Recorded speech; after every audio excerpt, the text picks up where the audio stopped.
Students, कैसे हैं आप? चलिए आज हम अपनी क्लास शुरू करते हैं। आज मैंने आपको समझाना है एलसीएम की डेफिनेशन।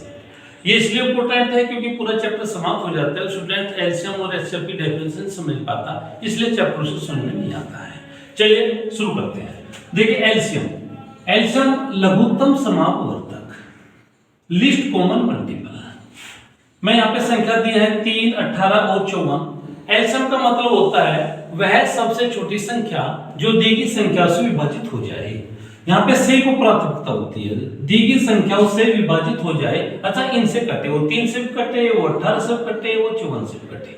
यहाँ पर हमारा जो एलसीएम होता है वो दी गई संख्याओं में या तो सबसे बड़ी संख्या हो सकता है, अगर वो नहीं है तो इसके मल्टीपल में आपको एलसीएम मिल जाएगा।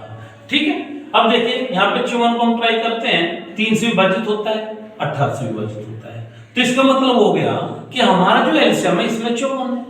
अब थोड़ी देर के लिए मैं यहाँ पे संख्या बदल देता हूँ, मैं यहाँ 54 की जगह करता हूँ 60 कर देता हूँ। चलिए, अब हमारा जो एलसीएम है वो या तो 60 होगा, नहीं तो 60 के मल्टीपल में, अतः इसकी गुणा में हमें मिल जाना है।